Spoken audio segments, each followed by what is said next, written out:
किसी राज्य में एक राजा रहता था। राजा अक्सर गांव गांव जाकर प्रजा और लोगों की समस्याओं को सुनता था और उनमें सुधार की पूरी कोशिश करता था। उसकी कर्तव्य निष्ठा के चर्चे दूर देशों तक फैले हुए थे। ऐसे ही एक बार राजा किसी गांव में प्रजा की समस्याओं को जानने के लिए भ्रमण पर निकले हुए थे। उसी दौरान राजा के कुर्ते का एक बटन टूट गया। राजा ने तुरंत मंत्री को बुलाया और आदेश दिया कि जाओ, इस गांव में से ही किसी अच्छे से दर्जी को बुला लाओ जो मेरे कुर्ते का बटन लगा दे। तुरंत पूरे गांव में अच्छे दर्जी की खोज शुरू हो गई। संयोग से उस गांव में एक ही दर्जी था जिसकी गांव में ही एक छोटी सी दुकान थी।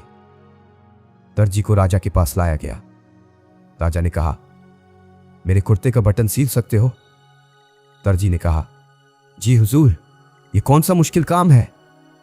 दर्जी ने तुरंत अपने थैले से धागा निकाला और राजा के कुर्ते का बटन लगा दिया।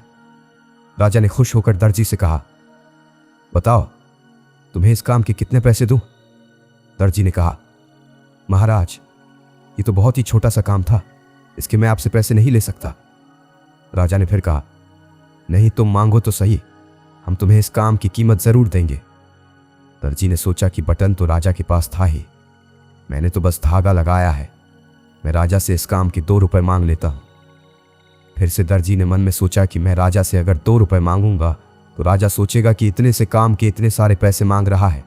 कहीं राजा ये ना सोचे कि बटन लगाने के मेरे से 2 रुपए ले रहा है तो गांव वालों से कितना लेता होगा ये दर्जी। यही सोचकर दर्जी ने कहा, महाराज, आप अपनी स्वेच्छा से कुछ भी दे दे।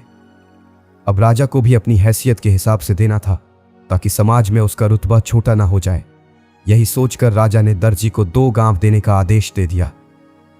अब दर्जी मन ही मन में सोचने लगा कि कहां तो मैं 2 रुपए मांगने की सोच रहा था और कहां तो राजा ने 2 गांवों का मालिक मुझे बना दिया।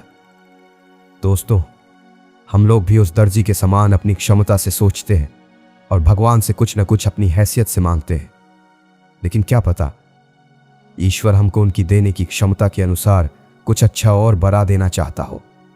गीता में भगवान श्री कृष्ण जी ने कहा भी है कि कर्म करो, फल की इच्छा मत करो, मतलब निष्काम कर्म करो जिसमें तुम्हारी कोई कामना ना हो। जब आप अपना काम बिना किसी लालच और डर के करते हो तो फल तो मिलता ही है, साथ ही आपकी जिंदगी बहुत अच्छी हो जाती है।